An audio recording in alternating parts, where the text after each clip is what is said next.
자, 우리가 한 사람의 수준을 이제 가름할 때 이제 어떻게 그분을 알 수 있습니까? 그분의 관심사를 보면 알죠. 관심, 무엇을 가장 관심 있게 보는가. 대화를 하다 보면 금방 나오죠. 그분의 관심사가 나옵니다. 건강에 대한 관심이 많은 분들은 1시간, 2시간 건강에 대한 박식한 또 경험의 얘기들을 넣습니다. 아마 건강을 굉장히 중요하게 생각하신다. 또 어떤 분은 만나면 드라마 얘기를 재밌게 관심사겠죠. 어떤 분은 식물을 키우는 거에 대해서 또 반려견에 대해서 얘기를 하시는 분이 계시죠. 어떤 분은 커피에 대해서도 얘기를 얼마나 구체적으로 얘기하는지. 어떤 목사님 보니까 너무 커피의 조예가 깊더라고요. 만나보니까. 그래서 제가 속으로 카페 하시면 될 것 같다 이런 생각이 들어요. 이런 신자의 수준을 무엇으로 알 수 있습니까? 기도를 통해서 알 수 있습니다. 기도의 무엇을 통해서요? 기도 속에 그분의 관심사가 나오는 것입니다. 무엇에 관심을 가장 가지고 있는지 그것이 기도에서 표현될 수밖에 없죠. 오늘 본문의 앞부분은 에베소서 1장 3절로 14절은 찬양의 내용입니다. 찬양. 신령한 복을 받은 구원받은 백성의 마땅한 반응은 찬양이겠습니다. 그리고 17절부터 이어서 19절까지는 바울의 목회적 기도가 나옵니다. 에베소 교회 성도들을 향한 바울의 기도입니다. 이 기도는 그냥 늘어놓는 기도가 아닙니다. 굉장히 잘 논리정연한 순서와 배열이 매우 중요한 기도라고 볼 수 있습니다. 우리가 얼마나 많이 기도하느냐보다 무엇을 기도하느냐가 더 중요합니다. 시간의 기도의 양도 중요하지만 기도의 퀄리티, 내용이 중요하죠. 오늘 그것을 우리는 바울을 통해서 배울 수가 있습니다. 바울의 첫 번째 기도는 17절에 나옵니다. 우리 주 예수 그리스도의 하나님 영광의 아버지께서 지혜와 계시의 영을 너희에게 주사 하나님을 알게 하시고 그랬습니다. 바울의 가장 큰 관심사, 에베소 교회 성도들을 바라보며 가장 그가 간절히 기도하는 첫 번째가 뭐냐? 하나님을 아는 것이다. 하나님을 알게 해 주십시오. 여러분, 에베소서는 참 바울의 논리정연함이 잘 드러나는데요. 그냥 내용을 풀어놓은 게 아니에요. 우선순위가 있다는 것입니다. 다루고 싶은 기도의 제목들이 얼마나 많았겠습니까? 이 바울의 기도를 보면 우리의 기도와는 상당히 다르다는 걸 느낍니다. 우리는 건강을 위해서도 기도할 수도 있고, 또 취업을 위해서, 직장을 위해서, 자녀들을 위해서, 행복한 가정을 위해서 많은 관심들이 있을 수 있습니다. 교회도 교회 건축이며, 성장이며, 이런 기도의 제목이 많을 텐데, 다 가능한 기도고 필요한 기도지만, 바울의 기도는 다르다는 것. 하나님을 알게 해 주십시오. 자, 왜 바울은 에베소 성도들을 위한 기도에 하나님을 알게 해달라는 것이 가장 먼저 나왔을까? 에베소 교회 성도들이 하나님을 몰랐기 때문일까요? 그렇지 않습니다. 에베소 교회 성도들은 바울을 통해서 이미 말씀을 가르침을 받고 복음을 듣고 하나님을 알고 있었습니다. 그런데 바울의 이 기도는 바울의 어떤 열망이 담겨 있습니다. 그것은 에베소 교회 성도들이 하나님을 지식적이거나 피상적으로 알고 있는 단계에 머물러 있지 않기를 원했다는 것. 많은 사람들이 하나님을 지식적으로만 알고 있는 것입니다. 여기에 인포메이션으로만 남아있는 것입니다. 그리고 굉장히 피상적으로 알고 있다는, 표피적으로만 알고 있다는, 깊이 알지 못한다는 것. 여러분, 신앙생활의 가장 큰 핵심은 뭐냐? 하나님을 아는 것입니다. 신앙생활의 가장 심각한 문제는 어디로부터 출발하느냐? 하나님을 아는 지식의 결핍이라는 것입니다. 여러분, 구약 성경을 보면 이스라엘 백성들이 실패한 핵심적인 요인이 딱 뭔가 하면 여러 가지 요인이 있는데 핵심으로 계속 초점을 맞춰 들어가면 딱 하나가 나옵니다. 그들은 하나님에 대한 지식이 부족했다는 거예요. 자, 호세아서에 호세아 선지자가 이것을 이렇게 선포합니다. 4장 6절에 보니까 내 백성이 지식이 없음으로 망하는도다. 여기서 이 지식은 하나님을 아는 지식을 말합니다. 하나님을 아는 지식. 그래서 그 백성들이 그 지식을 버렸다는 거죠. 그래서 나도 너희를 버리겠다. 그러니까 하나님에 대한 지식이 부족한 그 백성을 하나님 버리셨다. 여러분, 신앙이 부족하다 이 얘기가 아니에요. 하나님을 아는 지식이 부족한 게 얼마나 심각한가. 자, 하나님을 아는 지식이 부족하면 어떻게 되죠? 자기가 하나님을 만들어요. 성경에 나오는 하나님을 내가 믿는 게 아니고 내가 원하는 신을 만든단 말이에요. 그걸 가르쳐서 우리는 뭐라고 얘기합니까? 우상이라고, 아이돌, 우상인 것입니다. 자, 여러분, 하나님을 알지 못하면 이렇게 우상을 섬기는 단계까지 간다는 거예요. 본래 하나님이 아니고 하나님이 아닌 것을 하나님으로 알고 믿고 따를 수가 있고 자기가 원하는 신을 만들게 된다는 것입니다. 이것이 얼마나 심각한 문제입니까? 이런 부부가 가정을 이루고 아들, 딸을 낳고 오랫동안 살아도 서로를 모를 수 있습니다. 오해가 왜 생기는 것입니까? 서로에 대해서 안다고 생각했는데 알고 보니까 모르는 것들이 너무 많아. 모르는 게 너무 많아.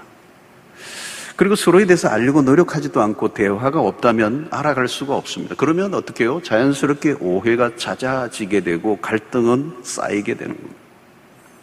그러면 어떤 순간부터는 더 이상 못 살겠다라고 하는 얘기가 나오는 것입니다. 하나님과의 관계도 이런 일이 얼마든지 일어날 수 있다는 겁니다.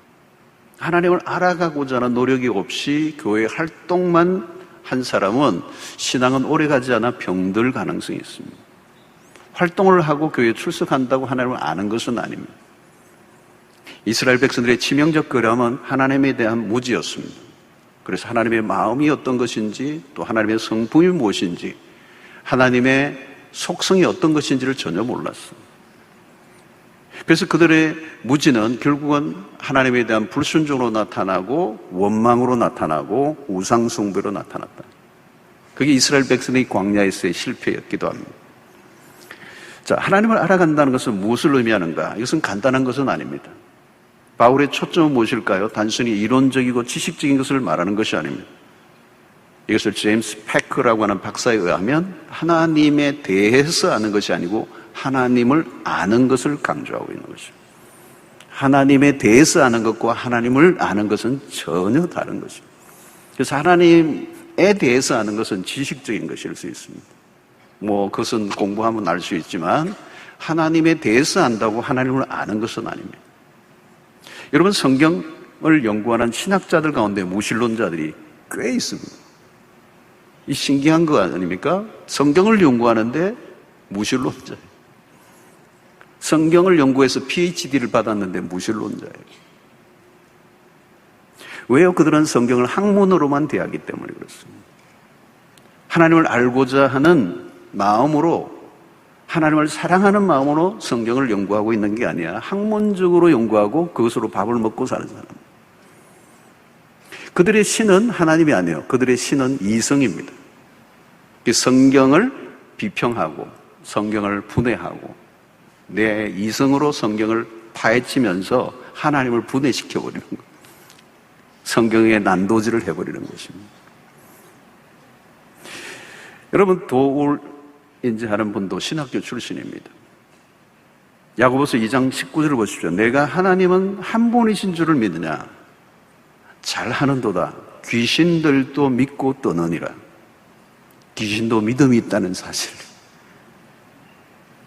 여러분, 귀신들도 하나님이 있다는 걸 알고 있어요. 믿는다는 거예요. 하나님의 존재와 능력과 신성을 알고 있어요. 믿는다는 겁니다. 그래서 떠는 거죠. 귀신이 하나님에 대해서 떠는 거잖아요. 이것은 무슨 믿음일까요? 지식적인 믿음입니다. 하나님을 인격적으로 아는 믿음이 아니라는 것입니다. 하나님에 대한 피상적인 지식만 가지고는 진정한 신자가 될 수가 없습니다.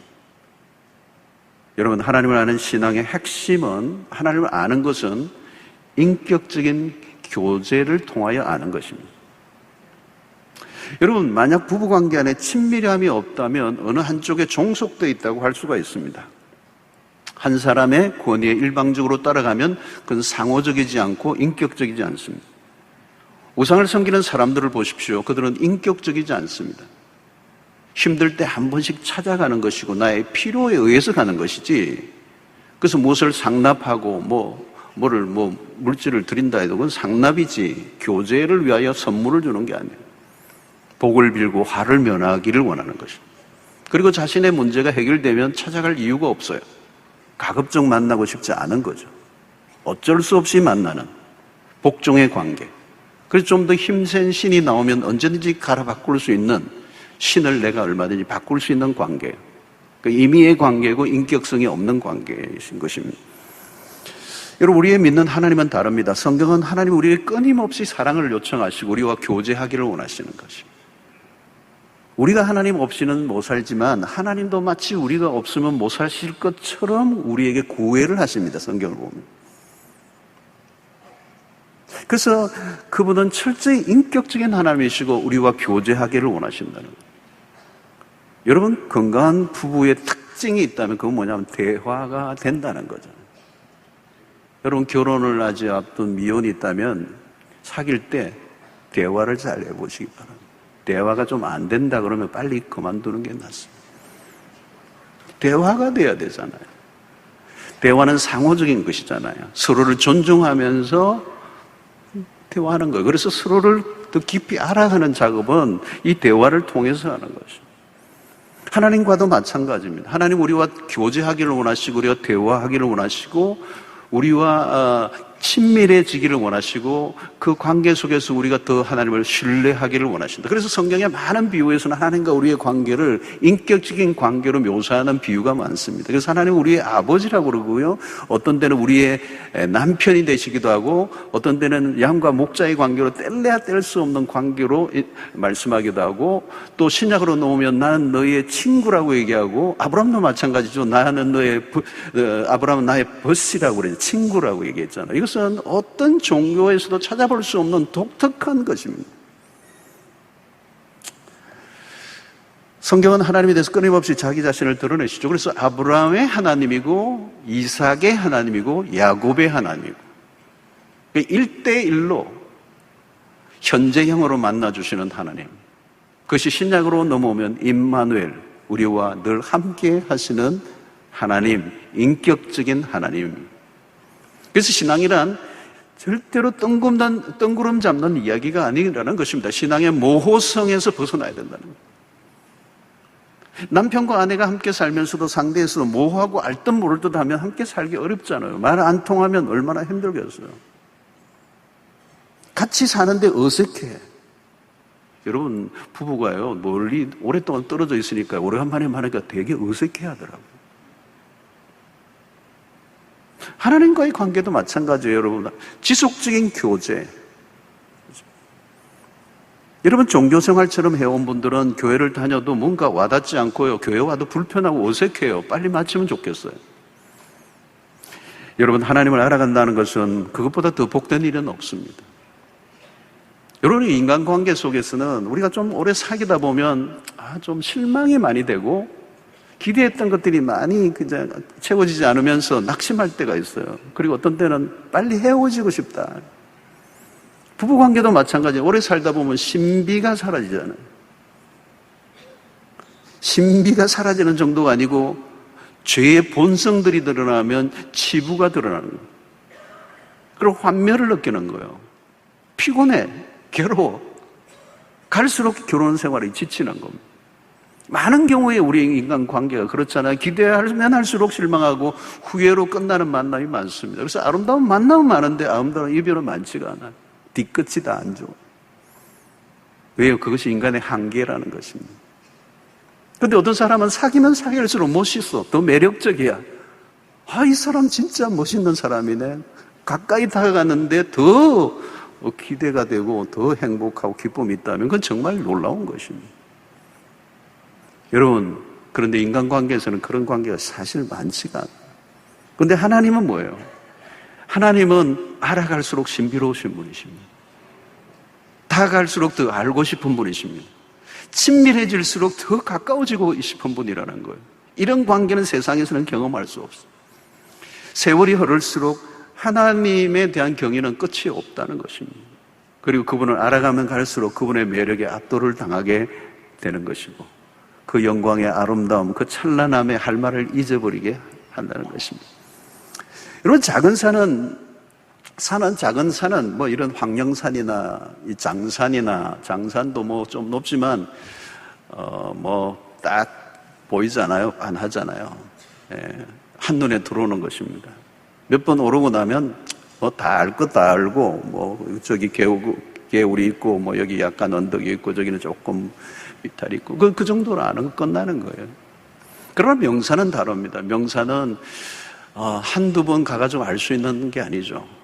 우리는 지금 갈 수 있는 곳이 한라산밖에 없는데 1950 정도밖에 안 돼. 제가 딱 한 번 정상을 갔다 왔는데 이게 만만치 않더라고요. 제가 운동화 신고 한 걸음에 뛰어갔다 오려고 했는데 하루 종일 걸리더라고요. 죽을 뻔했어요. 깜깜하게 내려왔어요. 역시 명산이구나. 쉽게 다가갈 수 없는 산이구나. 그리고 비경이 많아요. 그래서 또 한 번 더 가고 싶은데 못 가고 있습니다. 그런데 여러분, 에베레스트는 어떨까요? 에베레스트는 이건 뭐 엄청난 거잖아요. 8,000m가 넘는 정상에 14자가 있다고 그러잖아요. 8,848.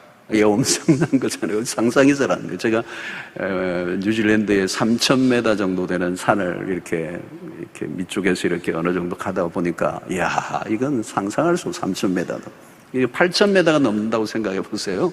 베이스 캠프를 5,000m나 5,500에서 친다고 그러는데, 이건 베이스 캠프를 치는 곳만 해도 엄청난 거. 그까지 가는 것만 해도. 여러분, 우리가 하나님을 알아가는 여행은 그런 것과 비교할 수 없습니다. 에베레스트를 오르기 위해서 일평생 자기의 청춘을 다 바치고 체력과 모든 것들을 장비와 팀들을 꾸리고 생명을 걸고 거기 가는 이유도 뭐가 있겠죠, 그죠? 뭐가 있는 거죠. 거기에가 뭐가 있는 거예요. 그냥 뭐를 끌어당기는 거죠, 그 산이. 생명을 걸고라도 거기에 가고 싶은 뭐가 있는 거예요. 매력이 있는 거잖아요. 우리는 안 가봐서 몰라요. 장산밖에 모르기 때문에 모르는 겁니다. 비경이 있는 겁니다. 비경이. 사막에서 사역을 하는, 사막만 있는 지역에 사역하는 우리 선교사님 얘기를 제가 들었는데, 목사님, 사막이 끝이 없는데 어디 가면 길을 잃어버린다는 거예요. 길을 잃어버리셨는데, 그 사막의 아름다움이라는 건 경이롭다는, 경이로움.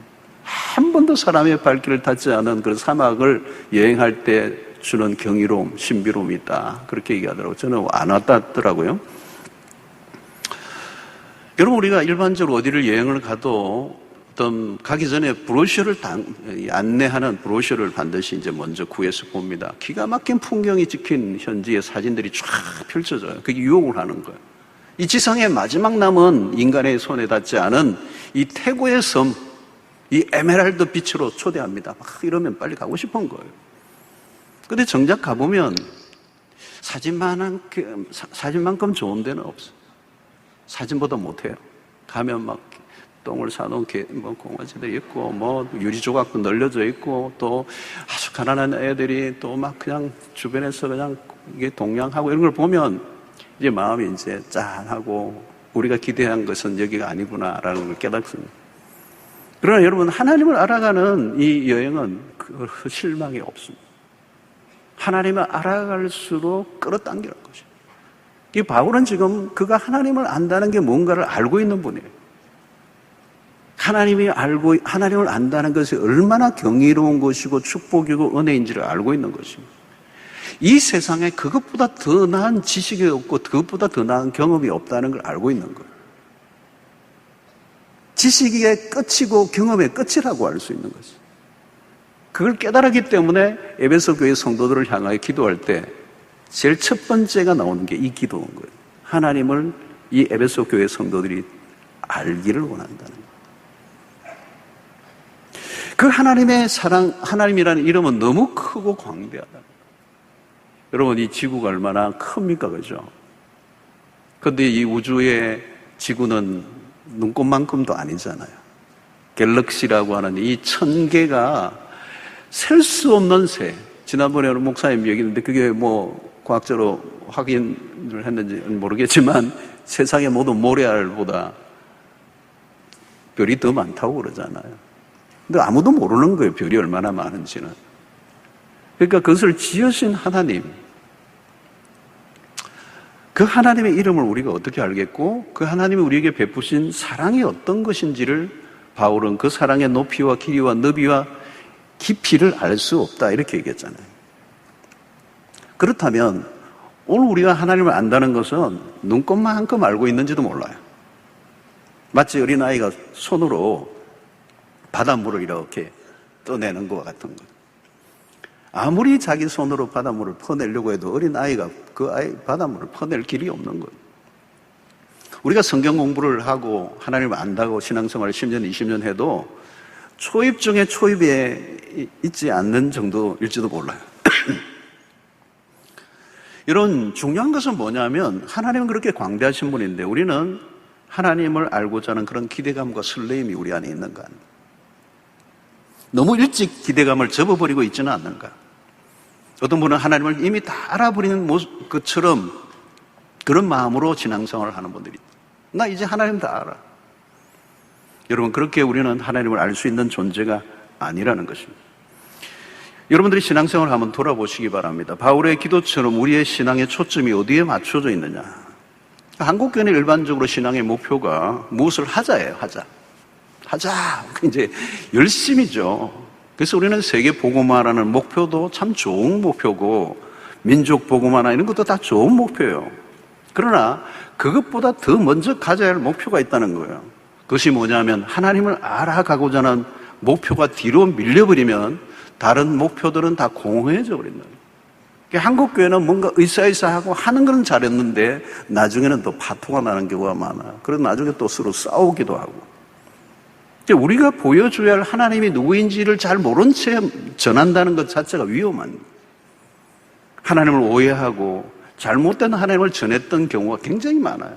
그래서 선교사님들도 오류가 많았죠. 사실 한국에 들어온 선교사님들도 자신들이 경험한 하나님의 세계 안에 있으니까. 그리고 우리는 미국의 선교사님들의 영향을 직접적으로 많이 받았고 그때 미국 교회의 어떤 정체적인 영적인 상태와 영향력이 그대로 우리에게 넘어오니까 어떤 한계를 가지고 있을 수밖에 없다는 것이죠. 많은 수고를 하고 많은 우리가 은혜를 입었지만 우리의 최고의 관심이 뭐냐? 하나님을 알아가는 이 일에 초점을 맞추는 것보다 더 중요한 것은 없다라고 하는 것입니다.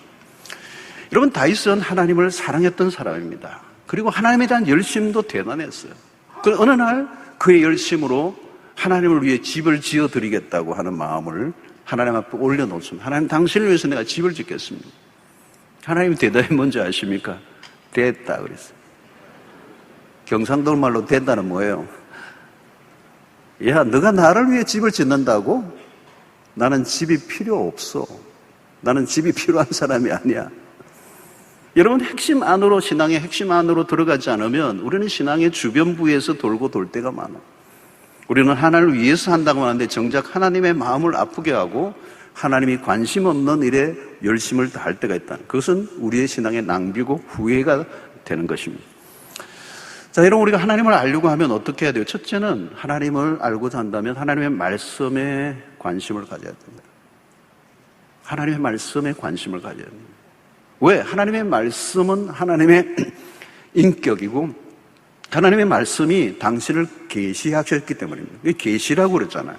이 계시는 하나님 당신을 드러내심이라는 거예요. 성경 안에. 그래서 우리가 자연, 우주, 만물을 통해서도 하나님을 알 수 있지만 우리의 죄로 인하여 우리의 양심이 묻어지고 우리의 눈이 어두워져서 이 만물을 통하여 하나님을 잘 알아차리지 못해요. 그것을 자연 계시라고 그러죠. 그런데 우리에게 특별 계시를 주셔서 이 하나님의 말씀을 통하여 하나님이 누구이신지 충분히 우리에게 드러내셨어요. 물론 인간의 언어로 표현할 수 있는 단계까지만 성경을 통하여 하나님 당신을 계시하셨습니다. 그래서 우리는 성경을 통해서 하나님을 알 수가 있게 돼요. 그래서 하나님과 교제하려고 하면 하나님의 말씀에 귀를 기울여야 하는 것이죠. 그래서 성경을 읽는다 표현하지만 성경을 읽고 해석한다고 그러지만 그렇지 않아요. 우리는 성경 안에 빠져들어가고 성경 안에 하나님을 만나는 그런 영적인 경험이 일어나야 됩니다. 그래서 이 설교를 듣는 일들, 성경을 통독하는 일들, 특별히 여러분들 이 큐티, 매일 성경을 읽는 것들. 여러분 통독은 숲을 보는 거라면 매일 큐티하는 것은 나무를 보는 것과 같습니다. 숲과 나무를 동시에 봐야 제대로 볼 수가 있는 것입니다. 그래서 이 큐티를 하기 위해서 이 책을 사야 되는데 빚을 내더라도 이거 사셔야 돼요. 이걸 사시고 어떤 부분은 또 한 권만 돈 아낀다고 한 권만 하는데 절대 그러지 마시고 이때 돈 좀 쓰셔야 돼요. 한 권씩 부부가 가지시고 매일매일 그날의 본문을 가지고 읽고 묵상하는데 가장 중요한 것은 뭐냐면 그날의 본문을 통하여서 이 본문, 오늘 읽은 본문 안에서 하나님이 어떤 분이신가를 찾아내는 작업을 해야 돼요. 성경을 읽을 때 가장 중요한 것은 읽은 그 본문, 그 한 장 안에서 그 장 안에서 하나님이 어떤 분인가가 나타나고 있어요. 그걸 찾는 작업을 해야 돼요. 그게 이제 세월이 차곡차곡 쌓이면 어떻게 될까요? 커지는 거죠. 그죠? 하나님을 더 알아가게 되는 것이죠. 그래서 하나님을 더 알아가고자 하는 사람들은 하나님의 말씀에 관심을 가지고 있습니다. 하나님의 말씀을 알지 못하고 하나님을 알 수 있느냐? 알 수는 있지만 제대로 알 수 있는 게 아니에요. 다른 길이 없다는 것입니다. 사랑하는 성도 여러분, 하나님의 말씀에 관심을 가질 수 있게 되기를 축원합니다. 그리고 여러분 이 설교를 듣는데도 어떤 분은 성령이 역사하셔서 레마로 들릴 수가 있어요. 지금 이 시간 나에게 주시는 말씀으로 듣는 것. 하나님의 음성으로 듣는 것입니다. 그래서 우리는 하나님과 교제를 한다 할 때 하나님으로부터 음성을 듣는 이 일이 가장 중요한 것입니다. 그 다음에 하는 게 뭘까요? 하나님의 말씀을 듣고 기도하는 것입니다. 말씀을 듣는 게 우선이고 그 다음에 기도하는 것입니다. 기도가 먼저 앞에 가는 게 아니에요. 뭘 기도하는 것입니까? 하나님의 말씀을 듣고 그분의 뜻 안에서 기도하는 것이 기도죠. 그래서 기도는 하나님을 알아가는 굉장히 중요한 통로가 되는 것입니다. 그리고 이 기도는 하나님과의 대화라는 겁니다. 어떤 분은 교회를 오래 다니셔도 기도를 힘들어 하시는 분들이 계세요. 물론 하나님을 알지 못하기 때문에 하나님과의 관계가 단순히 어떤 외적인 의식으로만 참여하시는 분들은 하나님과 친밀한 이 대화를 자연스럽게 하는 법을 배우지 못한 것이죠. 그러니까 하나님을 알아가는 일이 굉장히 힘든 것입니다. 여러분 기도는 대화라고 하면 대화는 쉬운 겁니다. 이런 친한 친구와 만나면 한 10년, 20년 사귄 친구와 대화하는 게 어렵습니까? 그건 친구 아니죠.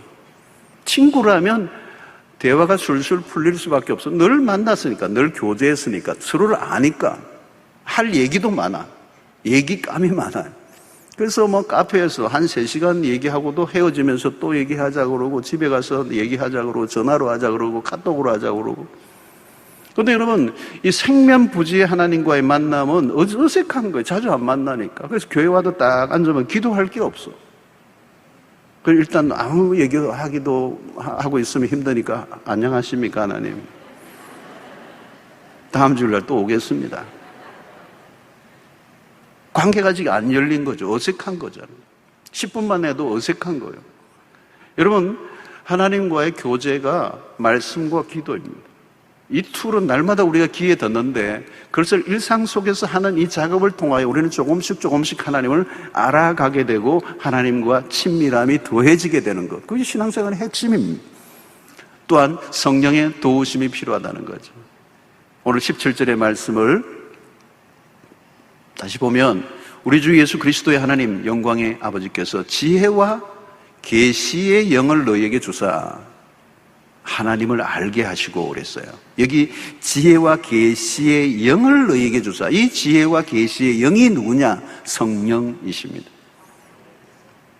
그러니까 여러분 성령은 우리를 지혜로 인도하시고요. 성령은 우리에게 계시를 알게 하시는 영이에요. 그런데 지혜의 끝이 뭐냐? 하나님을 아는 것입니다. 그리고 계시는 뭐냐? 계시의 끝은 뭐냐? 절정이 뭐냐? 그리스도 하나님을 아는 것입니다. 그래서 그분은 성령이시고 그 성령이 지혜와 계시의 영으로 우리에게 역사하실 때 우리는 하나님을 알게 된다. 그러니까 결국은 여러분, 우리의 힘으로는 하나님을 알 수 없다는 얘기입니다. 성령이 도와주셔야 됩니다. PhD가 몇 개 있어도 안 돼요. 이건 우리의 지식으로 이해할 수 있는 영역을 넘었습니다. 왜냐하면 성경은 성령의 감동으로 기록되었기 때문에 성령의 도우심으로만 깨닫고 알 수 있기 때문입니다. 사랑하는 성도 여러분, 성령의 도움 없이는 우리는 하나님을 알 수도 없고 느낄 수도 없습니다. 오늘 주님의 그 성령의 은혜가 여러분들에게 임하게 되기를 축원합니다. 여러분, 이 바울의 기도의 모범을 우리가 따라 알 필요가 있는데 하나님을 더 알고 싶습니다. 하나님을 더 깊이 알기를 원합니다. 여러분, 하나님을 알아가는 노력을 해온 사람은 그 목마름이 있어요. 사역의 노하우가 아니라 세상의 어떤 경험이 아니라 하나님을 알아가는 지식이 우리에게 가장 필요하다는 걸 깨닫게 된다는 것입니다. 여러분, 하나님을 깊이 알아갈수록 우리에게 주어지는 축복이 무엇입니까? 하나님이 허락하신 것들이 얼마나 부요한가를 깨닫게 되는 것입니다. 자, 18절, 19절의 말씀이죠. 너희 마음의 눈을 밝히사 그의 부르심의 소망이 무엇이며 성도 안에서 그 기업의 영광의 풍성함이 무엇이며 그의 힘의 위력으로 역사하심을 따라 믿는 우리에게 베푸신 능력의 지극히 크심이 어떠한 것을 너희로 알게 하시기를 구하노라. 여기 부르심의 소망, 그 기업의 영광의 풍성함, 우리에게 베푸신 능력의 지극히 크심을 알기를 원한다는 거예요. 그런데 이 아는 것은 바로 하나님이 누구이신지를 알게 될 때 하나님으로부터 우리에게 주어지는 것들이라는 것을 알게 될 것이라는 거예요. 그러므로 하나님을 아는 것이 모든 것의 근본인 것입니다. 출발인 것입니다. 사랑하는 성도 여러분, 하나님이 누구이신지를 알아갈수록 내가 누구인지 보여요. 그러니까 하나님을 알지 못하는 사람은 내가 누구인지 모르는 겁니다. 내가 누구인가를 알면 그때 세상이 보여요.